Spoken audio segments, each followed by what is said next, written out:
माननीय कुलाधिपति, national stock exchange के अध्यक्ष श्री आशीष कुमार चौहान जी, विश्वविद्यालय की माननीय कुलपति प्रोफेसर संगीता श्रीवास्तव जी, उत्तर प्रदेश सरकार में मंत्रिमंडल के मेरे सहयोगीगण, श्री स्वतंत्र देव सिंह जी, श्री नंद गोपाल गुप्ता नंदी जी,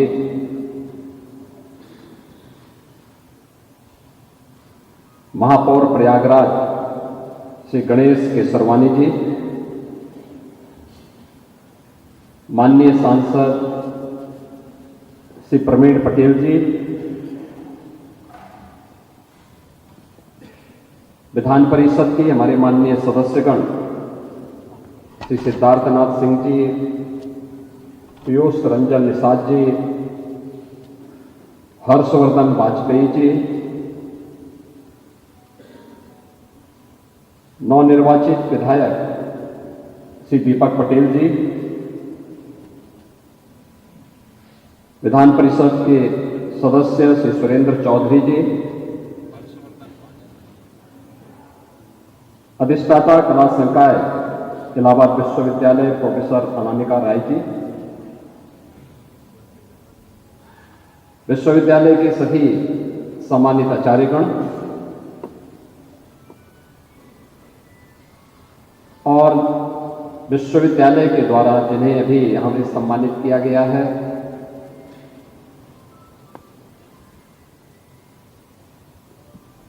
हिंदी जगत में जिन्होंने अपनी लेखनी के माध्यम से अपना एक अलग स्थान बनाया है, ऐसे डॉक्टर कुमार विश्वास जी और उपाधि प्राप्त करने वाले सभी मेरे प्रिय युवा साथी, छात्र छात्राएं,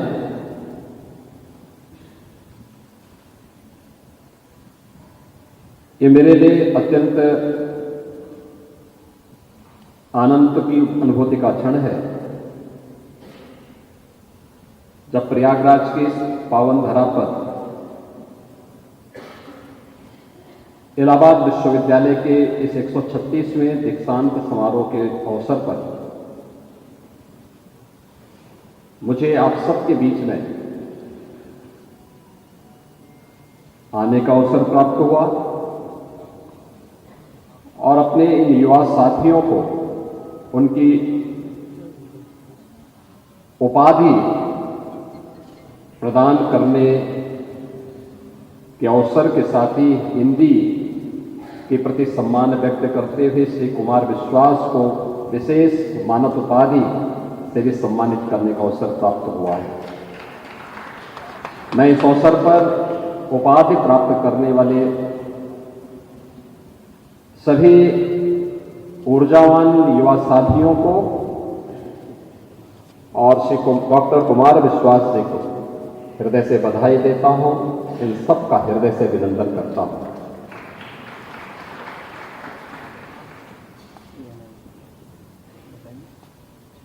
इलाहाबाद विश्वविद्यालय अपनी एक प्रतिष्ठा के लिए जाना जाता है और एक लंबे समय तक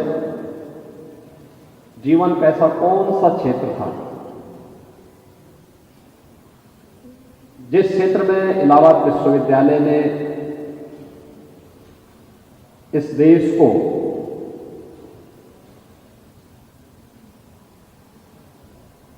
उच्चतम स्तर से लेकर के जीवन के विभिन्न स्तरों पर कार्य करने के लिए एक ऊर्जावान पीढ़ी न प्रदान की हो।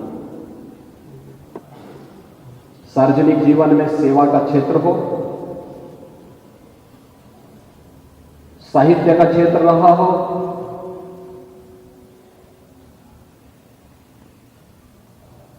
उत्कृष्टतम वैज्ञानिक देने का हो,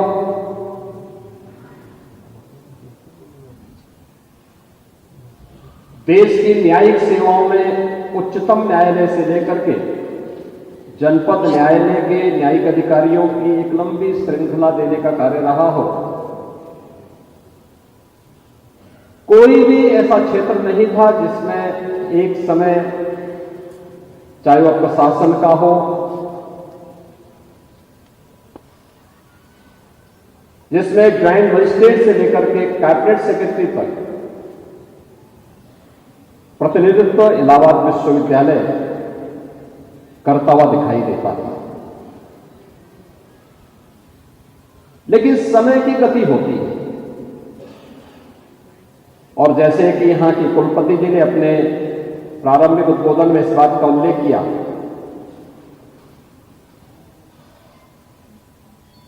क्या कभी इलाहाबाद विश्वविद्यालय ने इस बात का चिंतन किया कि कौन सी ऐसी परिस्थितियां हैं, क्या हम समय के उस प्रवाह के साथी बन पाए? क्योंकि कालचक्र तो किसी का इंतजार नहीं करेगा, उसकी गति तो निरंतर चलती रहेगी, और अगर हम उस गति से 10 कदम आगे बढ़कर के चलते हैं तो समाज, देश और दुनिया हम सब का अनुसरण करती है, और अगर हम उससे पीछे हैं तो हमें पिछलग्गू होने के लिए मजबूर होना पड़ता है। ये व्यक्ति पर निर्भर करता है कि वह अपनी गति को समय के प्रवाह के साथ आगे बढ़ाने का कार्य कर रहा है और उसको अपना अनुसरण करने के लिए मजबूर कर रहा है, या फिर उसको पिछलग्गू बनकर के अपने को पिछड़ा घोषित करना है। और कहीं ना कहीं इसी द्वंद्व का शिकार इलाहाबाद विश्वविद्यालय कहीं तो अवश्य बना होगा। लेकिन इन सभी विपरीत परिस्थितियों और झंझावतों के बीच भी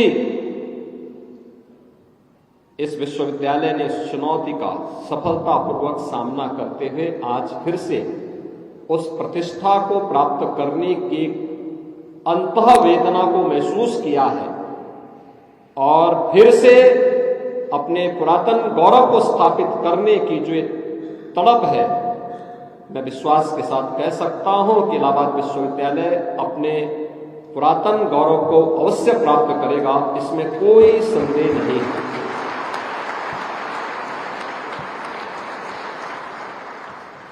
मैं यहां पे कुछ बातें देख रहा था जब यहां पे विश्वविद्यालय के माननीय कुलाधिपति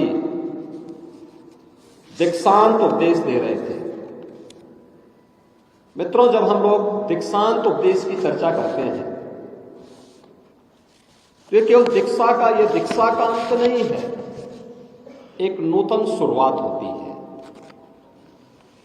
और ये नूतन शुरुआत एक नए जीवन में प्रवेश करने की, और ये पहली बार नहीं है। हमारा देश तो भारत है, इसका मतलब ही है ज्ञान में रत रहने वाला देश। ये प्रयागराज है, दुनिया की सबसे प्राचीन गुरुकुल इसी प्रयागराज में महर्षि भारद्वाज के द्वारा स्थापित की गई थी। उच्च शिक्षा का केंद्र कैसे होना चाहिए, प्राचीन भारत ने दुनिया को दिखाया था। याद करिए, आज से 3500 वर्ष से पहले और 5000 वर्ष के बीच का वह कालखंड, जब दुनिया के सर्वश्रेष्ठ दार्शनिक ग्रंथ के रूप में भारत की ऋषि परंपरा ने उपनिषदों की रचना की होगी, और उसी उपनिषद की कुछ पंक्तियां हमारे गुरुकुल में दीक्षांत उपदेश के रूप में अंगीकार की गई, जिसे हम तैत्तिरीय उपनिषद के रूप में बोलते हैं कि सत्यम वद धर्मम चर स्वाध्यायान्मान प्रमद सत्यान प्रमादितव्यम धर्मान प्रमितव्यम कुशलान प्रमितव्यम भूतेन प्रमितव्यम। यानी इन सभी बातों का उल्लेख करते हुए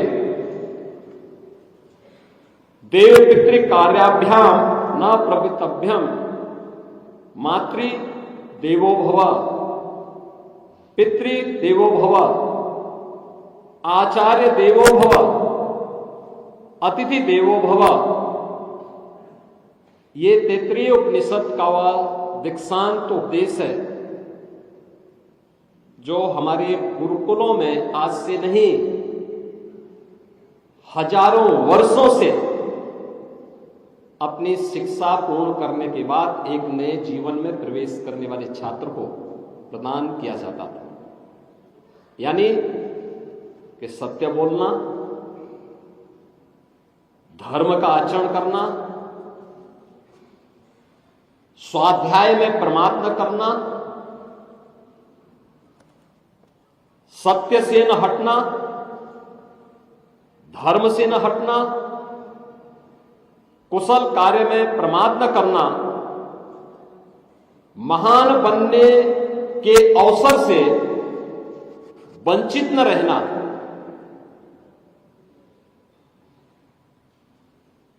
माता पिता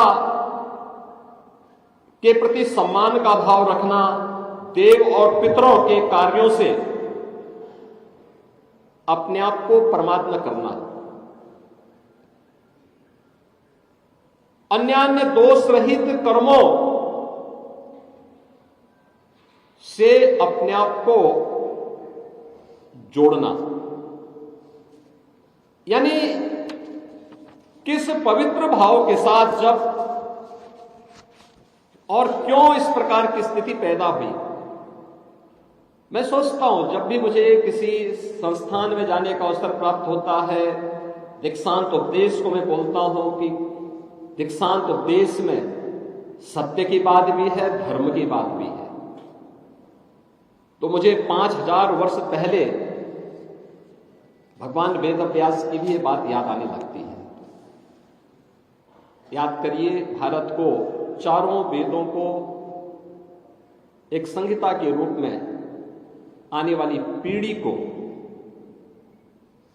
श्रवण परंपरा से हटा करके, गुरु शिष्य की उस परंपरा से हटा करके सबके लिए सुलभ बनाने वाले भगवान वेद व्यास है। दुनिया का सबसे बड़ा प्रबंध काव्य महाभारत, 1 लाख श्लोकों का जो प्रबंध काव्य बना महाभारत, उस महाभारत की इस पूरी टीम को नेतृत्व प्रदान करने वाले भगवान वेद व्यास हैं। ज्ञान भक्ति और वैराग्य का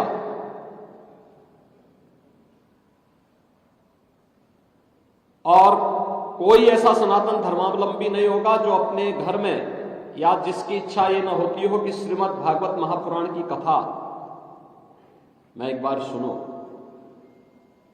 श्रीमद् भागवत महापुराण जैसे पुराण की रचना करने वाले, आने वाली पीढ़ी के लिए पुराण और उपपुराणों की रचना को आगे बढ़ाने वाले,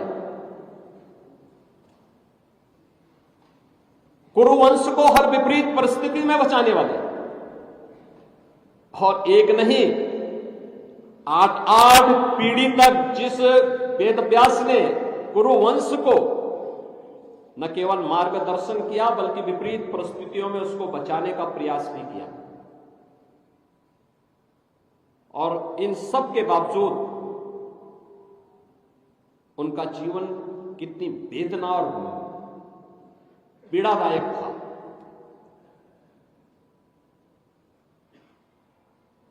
उस पीड़ा और वेदना के क्षणों में भी उन्होंने धर्म और सत्य के मार्ग से कभी अपने आप को अलग नहीं किया, लेकिन अंत में उनको ही बोलना पड़ा था कि ऊर्ध्वबाहुर विरोमेस्य न च कश्चित् शृणोति माम धर्मार्थ अर्थस्य कामस्य च किमर्थम न सेव्यते। यानी उनको भी कहना पड़ा था कि मैं बाहें उठा करके लोगों को समझा रहा हूं कि धर्म से ही अर्थ और काम की प्राप्ति होती है, इसलिए क्यों धर्म के मार्ग पर नहीं चलते।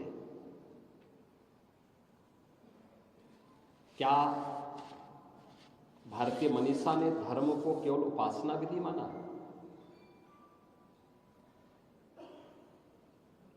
नहीं। कल भारत के संविधान का दिवस था।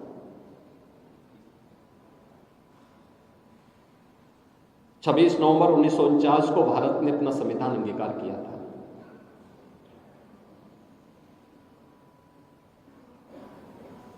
और 26 नवंबर 1949 को अंगीकार करने के बाद 26 जनवरी 1950 से लागू हुआ। 26 नवंबर 1949, 26 जनवरी 1950 से लेकर के जो संविधान की मूल प्रति है उसमें कहीं भी पंथ निरपेक्ष और समाजवादी शब्द नहीं है। मैं इलाहाबाद विश्वविद्यालय के विद्वान आचार्यों के सामने इस बात को कह रहा हूं। हो सकता है संविधान की मूल प्रति आपके पास होगी,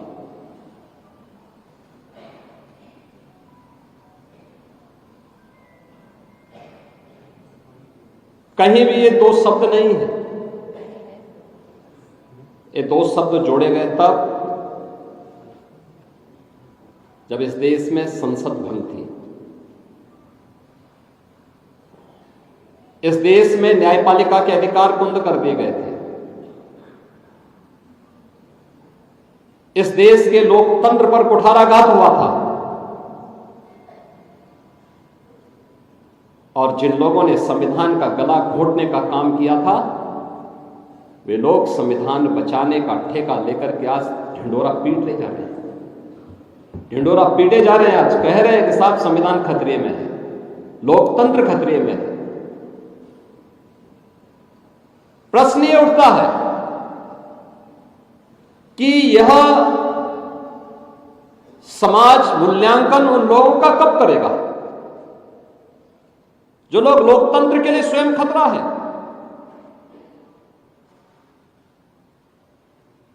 जिन लोगों ने संविधान पर अपनी मर्जी से छेड़छाड़ करने का कुत्सित प्रयास किया ही नहीं बल्कि करके लोकतंत्र को पूरी तरह पैरालाइज करने का प्रयास किया था। और क्या भारतीय मनीषा ने धर्म को केवल उपासना विधि या मत और मजहब के का पर्याय बनाया था? कतई नहीं बनाया था, कभी नहीं बनाया।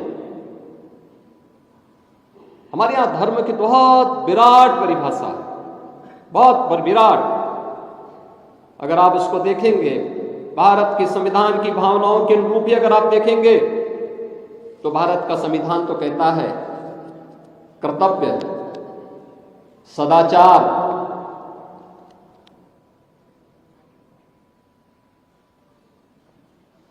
और नैतिक मूल्यों का जो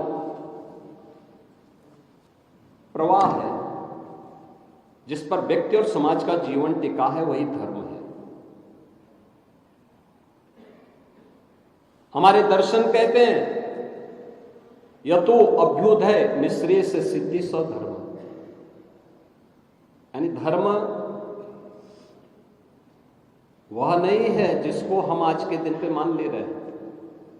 धर्म जो हमारे अभ्युदय का यानी सांसारिक उत्कर्ष का, इस जीवन में सांसारिक उत्कर्ष का मार्ग प्रशस्त कर ले, और इस जीवन के बाद, क्योंकि जन्म लिया है तो व्यक्ति एक दिन मरेगा जरूर,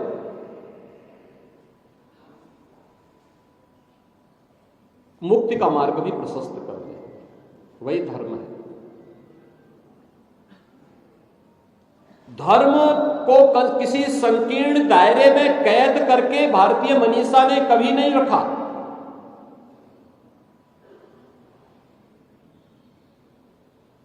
हमने सबको स्वीकार किया। पूरी दुनिया की मानवता के सामने जब भी संकट आया, भारत बाएं फैला करके खड़ा था कि आओ हमारे यहां शरण लो, हम तुम्हें शरण देंगे, तुम्हारी रक्षा करेंगे। हमने कभी अपने स्वार्थ के लिए किसी का हित नहीं किया। यह है सनातन धर्म, यह है भारत। और उस भारत में धर्म की व्याख्या कितने संकुचित दायरे में कैद करके अपने स्वार्थ के लिए भारत के संविधान की आत्मा पर ही कुठाराघात कर दिया जाता है। ऐसे शब्द घुसेड़ते जाते हैं। वो पंथ निरपेक्ष से बढ़कर के अब वो धर्म निरपेक्ष हो गया। और फिर कहां तक जाएगा? एक पक्ष वह है हमारी युवा पीढ़ी के सामने, और मैं अपने युवाओं के सामने इसलिए कह रहा हूं क्योंकि युवा को हम कल का नहीं, आज का नागरिक मानते हैं, और यही युवा कल का भविष्य भी है। युवा ने जब भी अंगड़ाई ली है, कुछ नया जरूर हुआ है, लक्ष्य तक जरूर पहुंचे हैं। याद करिए, जब भगवान राम ने संकल्प लिया होगा, निस्सरहीन करो मई भुज उठाए प्रणकीन, या जब श्री कृष्ण ने कंस के अत्याचार से तबाह मथुरा को अभय प्रदान करने के लिए, या उस कालखंड में अधर्म को सर्वथा समाप्त करने के लिए संकल्प लिया होगा कि परित्राणाय साधूनाम विनाशाय च दुष्कृताम, या जब पूरी दुनिया को निर्वाण का संदेश देने वाले बुद्ध, या आप दीपो भव के माध्यम से पूरी दुनिया को अंदर अपने अंदर झांकने की प्रेरणा देने वाले महावीर रहे हो, या फिर दुनिया के अंदर आप देखें, देश के अंदर जितनी भी बड़ी उस समय के क्रांतिकारी पैदा हुए, कोई उनसे पूछता था क्यों लड़ रहे हो, क्यों कर रहे हो ये? उनका एक ही संदेश होता था। पंडित राम प्रसाद बिस्मिल को गोरखपुर जेल में फांसी दी गई। उनसे पूछा गया कि अंतिम इच्छा, उन्होंने कहा कौन अंतिम इच्छा? उन्होंने एक पंक्ति लिख दी कि हे इस भारतवर्ष में 100 बार मेरा जन्म हो, कारण सदा ही मृत्यु का देशोपकारक कर्म हो।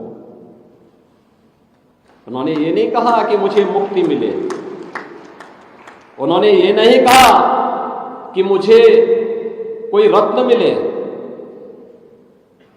एक ही बात थी, मातृभूमि के लिए, गुलामी की बेड़ियों को समाप्त करने के लिए। याद करिए, जब वीर सावरकर को आजन्म कारावास की सजा हुई थी, एक नहीं दो आजन्म कारावास की सजा हुई थी, क्या उम्र थी वीर सावरकर की? 28 वर्ष। महाराणा प्रताप ने जब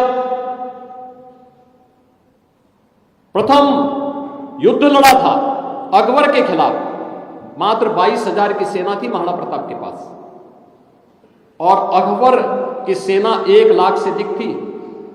हल्दी घाटी का युद्ध होता है, महाराणा प्रताप की उम्र थी मात्र 27 वर्ष। छत्रपति शिवाजी महाराज ने जब हिंदवी साम्राज्य की स्थापना की थी, क्या उम्र थी छत्रपति शिवाजी महाराज की? गुरु गोविंद सिंह जी महाराज के 4 साहबजादे भारत के लिए, धर्म के लिए शहीद हुए, क्या उम्र थी उनकी? साहबजादा अजीत सिंह फतेह सिंह, जुझार सिंह, जोरावर सिंह 7 वर्ष, 9 वर्ष, 11 वर्ष, 14 वर्ष, क्या देश के लिए बलिदान होने के लिए किसी कोई उम्र मोहताज रखती है क्या? और यही कहने के लिए मैं आपके बीच आया हूं, आपसे कहने के लिए कि हमारी युवा पीढ़ी 2 तरीके से, एक आपका आदर्श कौन? समाजवाद के नाम पर परिवारवाद की चाटुकारिता करने वाले। क्या कहा था डॉक्टर राम मनोहर लोहिया ने? सच्चा समाजवादी वह जो संपत्ति और संतति से के मोह से दूर हटकर के कार्य कर सके। क्या ये लोग रह पा रहे हैं? या एक परिवार का गुलाम बन करके उनकी चाटुकारिता कर रहे हैं? क्या यही समाजवादी आंदोलन है? कहां जयप्रकाश का आदर्श चला गया? कहां नरेंद्र देव, आचार्य नरेंद्र देव जी का आदर्श चला गया? कहां डॉक्टर राम मनोहर लोहिया जी का आदर्श चला गया? देश के अंदर रामायण मेलों की शुरुआत तो डॉक्टर राम मनोहर लोहिया ने की थी।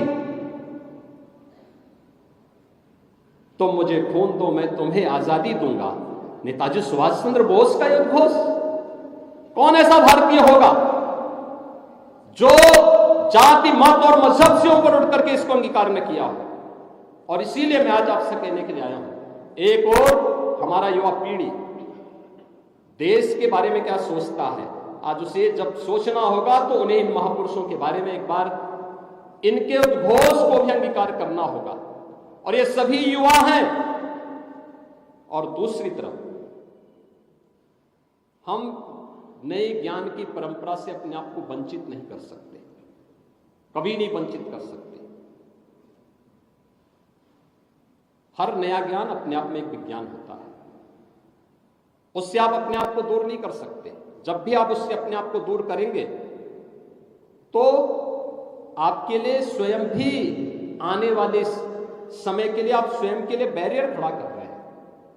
उस बैरियर से अपने आप को बचाना, हमें समय के प्रवाह के साथ अपने आप को तैयार करना होगा, उसके साथ आगे बढ़ना होगा, क्योंकि ये समय की गति बड़ी निराली है। जो उसके साथ नहीं बढ़ पाता है तो समय उसकी दुर्गति कर देता है। हमें दुर्गति का शिकार नहीं बनना है, हमें तो उस प्रवाह के साथ 10 कदम आगे बढ़ करके चलना है। तमाम लोग नई बातों को, नए रिफॉर्म को अंगीकार नहीं कर पाते। कोई चीज नयापन आता है, लोग उसका विरोध करने के लिए झंडा लेकर के निकल पड़ते हैं। याद रखना, हमें अपने आप को तैयार करना होगा इस कार्य के लिए।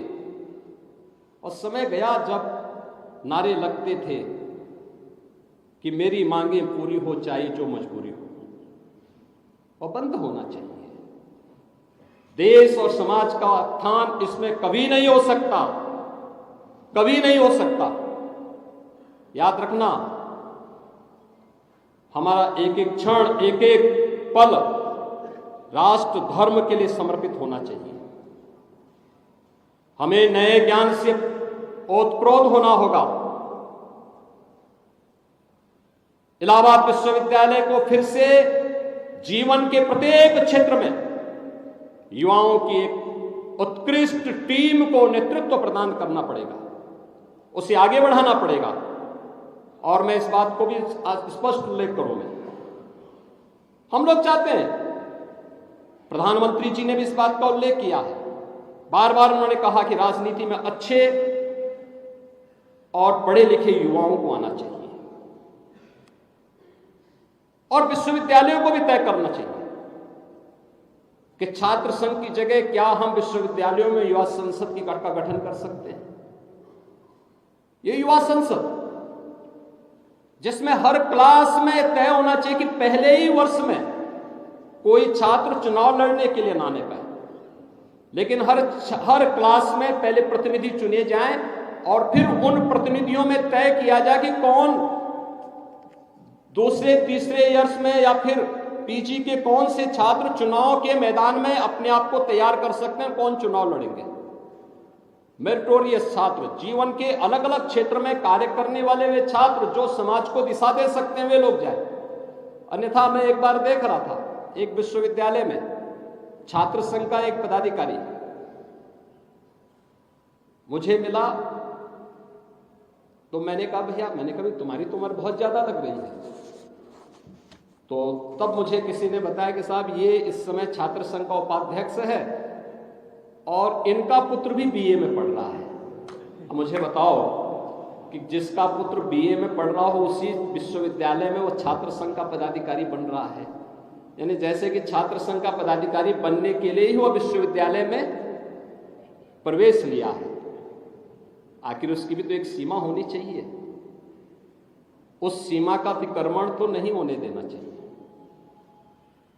विश्वविद्यालय शोध का केंद्र, जिसको लंबे समय तक रहना है, छात्र की कोई उम्र हम तय नहीं कर सकते, लेकिन कोई लंबे समय तक विश्वविद्यालय में रहने का इच्छुक है वो शोध करे, उसको आप करने दीजिए।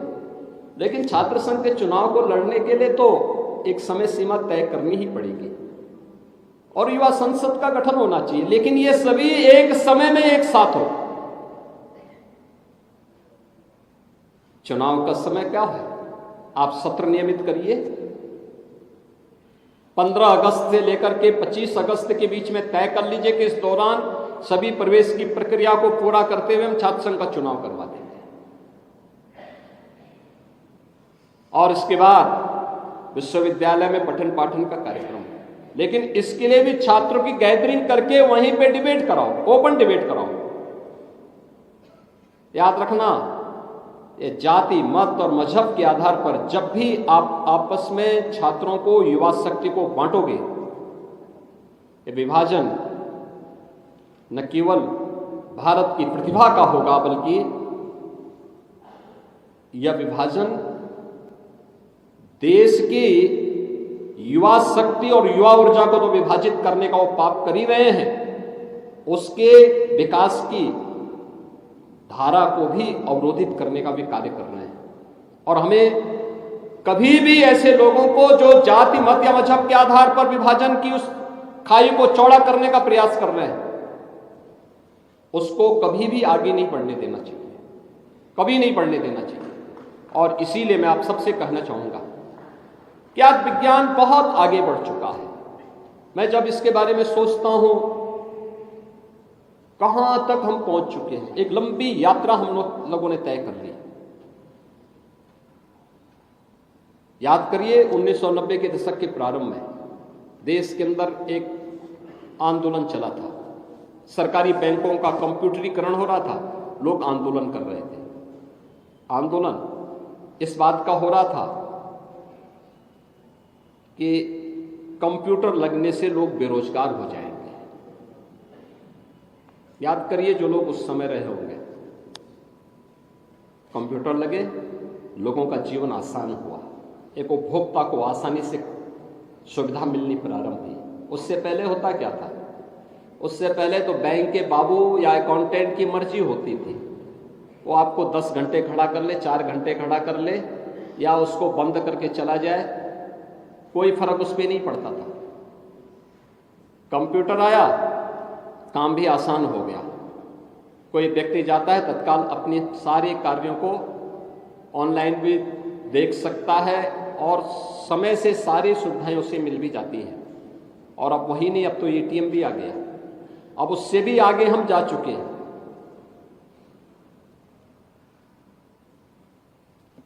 विरोध बंद हो गया, एक समय के बाद अपने आप बंद हो गया। समाज को स्वीकार करना पड़ा था, हमें सुविधा चाहिए, समाज को सुविधा चाहिए, उसको ईज ऑफ लिविंग चाहिए। सुविधा मिली और खुश होकर के आगे बढ़ गया। आज ई ऑफिस पे पहुंच चुके हैं। हर व्यक्ति देश के अंदर, प्रदेश के अंदर, ग्राम पंचायत के अंदर, विश्वविद्यालय में, अन्य संस्थानों में क्या कुछ हो रहा है, उन सब का अवलोकन कर सकता है, कहीं कोई समस्या नहीं। विश्वविद्यालय में आप ई लाइब्रेरी देख रहे होंगे। पहले विश्वविद्यालय में कोई छात्र बुक्स मांगता था, रेफरेंस बुक्स उसको चाहिए, कम होती थी, एक समय के लिए मिल पाती थी, पूरी नहीं मिलती थी, बामुश्किल 2-3 पुस्तकें एक बार में मिल पाती थी। आज तो आप जाइए ई लाइब्रेरी में जाइए, जो कुछ भी आपको डाउनलोड करना है सब कुछ आपको प्राप्त हो सकता है। टेक्नोलॉजी नहीं होती तो क्या ये प्राप्त हो पाता? क्या उसकी कोई सीमा है? कोई सीमा नहीं, जितना कोई लेना चाहता है ले सकता है।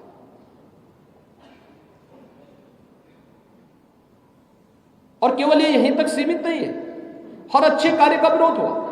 प्रेस आया होगा, उसका भी विरोध हुआ होगा, एटीएम आया उसका भी विरोध हुआ, जीपीएस आया उसका भी विरोध हुआ,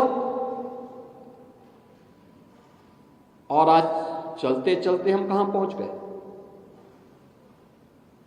चैट जीपीटी पे पहुंच गए। कोई आर्टिकल तैयार करना है, 2 मिनट में आपको आर्टिकल आपके सामने, किसी भी विषय पर,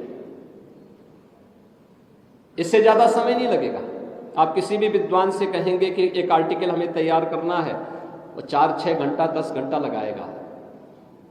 और अगर वह इससे पहले चाहता भी होगा तो फिर उनको तो अपनी विद्वता का दिखाना है कि नहीं मैं विद्वान हूं, इसलिए वो जब तक आप उसको 10 बार नहीं कहेंगे तब तक नहीं देता था। लेकिन अब आप उसको 2 मिनट में ही टेक्नोलॉजी आपको दिखा देगा कि नहीं, आपको विषय में ये आपका रेफरेंस मैटर है, आप इसके अनुसार अपना आलेख तैयार कर लीजिए।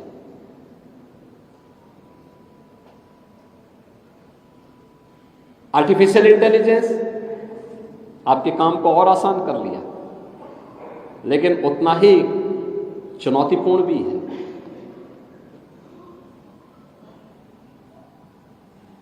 उतना ही आपके सामने चुनौतियां भी आई हैं। एआई और ऑटोमेशन के बाद हम लोग क्रिप्टो करेंसी की तरफ भी जा चुके हैं, इंटरनेट ऑफ थिंग्स की तरफ भी जा चुके हैं,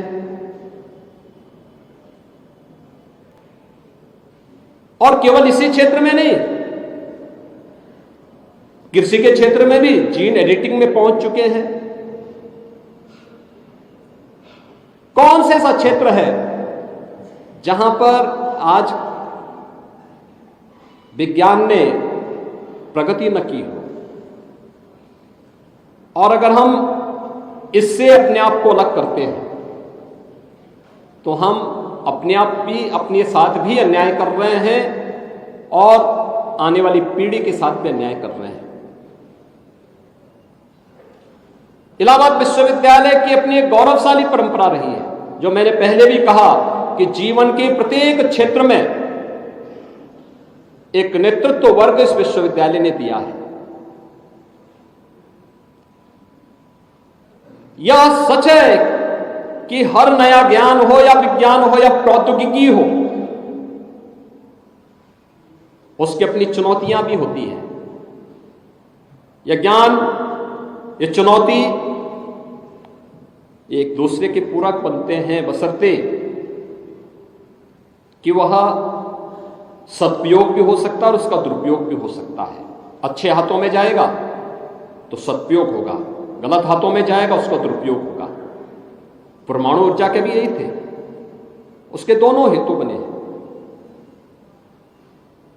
उससे ऊर्जा भी बन सकती है और उससे एटम बम भी बन सकता है। गलत हाथों में जाएगा, एटम बम से मानवता का नुकसान करेगा। अच्छे हाथों में जाएगा, लोगों को बिजली, सस्ती बिजली मिलेगी। यह तो उस व्यक्ति पे निर्भर करता है जो इस तकनीक को अपना रहा है। उसके सुरक्षात्मक उपाय भी आवश्यक है, और इन सभी के साथ जुड़ते हुए जब आप सत्य और धर्म के पथ पर चलते हैं तो आपको ज्ञानवान होने के साथ साथ सीलवान भी बनाता है। और सीलवान आपको, मनुष्य को मनुष्य बने रहने की प्रेरणा प्रदान करता है। एक मनुष्य को अपनी मानवीय गुणों के माध्यम से लोक कल्याण का मार्ग और उसके माध्यम से इस सृष्टि के कल्याण का मार्ग प्रशस्त करना है, या फिर उसको अपनी दानवी प्रवृत्ति से मानवता के कल्याण के गर्त पर उसको ले जाना है, यह उस पर निर्भर करता है। और इसीलिए आज के इस अवसर पर जब हम लोग इलाहाबाद विश्वविद्यालय के 136वें दीक्षांत समारोह के अवसर पर आए हैं, हमें प्रसन्नता है कि विश्वविद्यालय फिर से अपने पुरातन गौरव को प्राप्त करने के लिए एक नई तड़प के साथ आगे बढ़ा है। और यह तड़प उसी प्रकार से हम लोगों को दिखाई देती है जैसे प्रयागराज में महाकुंभ 2025 को एक दिव्य और भव्य कुंभ के रूप में स्थापित करने की एक तड़पन प्रयागराज के पास फिर से हम सबके सामने दिखाई दे रही है।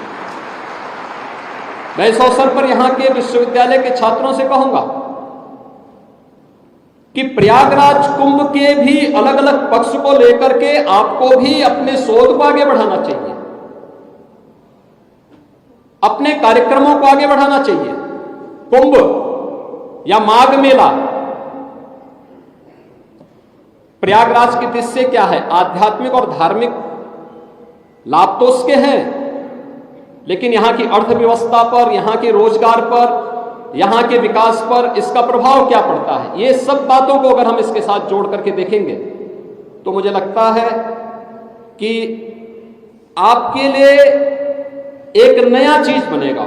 एक स्टडी इस पर होनी चाहिए। दुनिया भर के तमाम विश्वविद्यालय स्टडी करते हैं, इस विश्वविद्यालय को भी इस दिशा में आगे बढ़ना चाहिए। यहाँ पे माघ मेला हर वर्ष होता है, हर 6 महीने में कुंभ होता है, और महाकुंभ 12 वर्ष की अवधि में यहाँ पर आयोजित होता है। इन सभी कार्यक्रमों को अगर हम इसके साथ जोड़ेंगे तो वह हमें एक नई दिशा की ओर अग्रसर करने के लिए प्रेरित करेगा। और जीवन के प्रत्येक क्षेत्र में मां गंगा की पवित्र धारा है, गंगा यमुना और सरस्वती की त्रिवेणी का संगम तो है ही। यहां पर विश्वविद्यालय का एक उत्कृष्ट माहौल और लाखों बच्चे प्रतियोगी परीक्षाओं की तैयारी के लिए यहां पर पूरे मनोयोग से पढ़ करके आगे बढ़ता है। और यहां के बारे में कहा जाता है कि जिस भाव से जो छात्र यहां आता है उसी भाव के अनुरूप उसे सफलता भी प्राप्त होती है, उसी भाव के साथ उसे सफलता प्राप्त होती है। डॉक्टर कुमार विश्वास के भाग्य में प्रयागराज नहीं था, प्रयागराज ने उन्हें जीवन दिया, एक दिशा दी। वे वापस अपनी मातृभूमि की ओर गए और उन्होंने वहां से अपना केंद्र बिंदु बनाकर के पूरे देश के अंदर आज छा गए, साहित्य के जगत में छा गए। कौन ऐसा व्यक्ति होगा भारत या हिंदी प्रेमी, कौन ऐसा दुनिया का नहीं होगा जो डॉक्टर कुमार विश्वास को न सुनना चाहता होगा। उनकी कलम की धार ने, उनकी लेखनी ने उन्हें पहचान दिलाई, लेकिन उन्होंने विश्वविद्यालय को स्मरण किया। छात्र संघ या फिर इस प्रकार की गतिविधियों को सकारात्मक भाव के साथ हम कैसे देखें, विश्वविद्यालय के पुरातन छात्रों को जोड़ने की व्यवस्था को हम फिर से कैसे आगे बढ़ा सकते हैं। और पता नहीं क्यों हमारे संस्थान अपने पुरातन छात्रों को अपने साथ जोड़ने में कोताही बरतते हैं। अगर हम उसको फिर से जोड़ सके तो बहुत कुछ हम लोग अर्जित कर सकते हैं, प्राप्त कर सकते हैं। विश्वविद्यालय की भौतिक प्रगति में, विश्वविद्यालय के अंदर एक नए माहौल को पैदा करने में, विश्वविद्यालय की गति को और तेजी के साथ आगे बढ़ाने में वह काफी मददगार हो सकता है। और उस दिशा में उस सार्थक पहल के लिए मैं विश्वविद्यालय का आह्वान करूंगा। मुझे प्रसन्नता है कि माननीय कुलपति जी के नेतृत्व में इलाहाबाद विश्वविद्यालय लगातार प्रगति के नित नए प्रतिमान स्थापित करते हुए आगे बढ़ रहा है। और मुझे पूरा विश्वास है कि जो जनता की भावनाएं हैं, जिसके लिए इलाहाबाद विश्वविद्यालय जाना जाता था, उत्कृष्ट अकादमिक माहौल बनाने के लिए, जीवन के प्रत्येक क्षेत्र में उत्कृष्ट शोध के लिए, उत्कृष्ट नवाचार के लिए, अलग अलग पक्षों को लेकर के होने वाले विभिन्न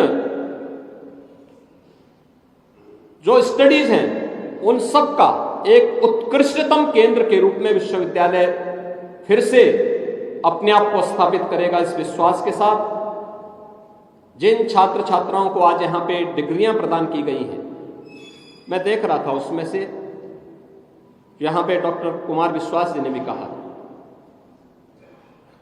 कि 9 छात्रों को मंच पर प्रदान की गई डिग्री, उनमें से 8 बालिकाएं थी। एक अच्छा परिणाम अच्छा था और उनमें एक उत्साह भी है।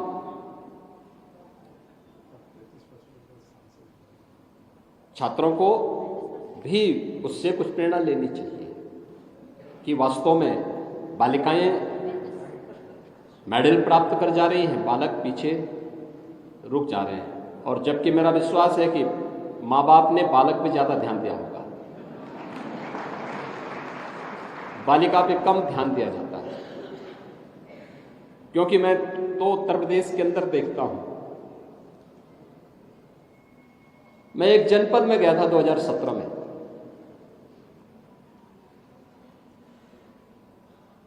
छोटे छोटे बच्चे स्कूल जा रहे थे, बेसिक शिक्षा स्कूल में जा रहे थे।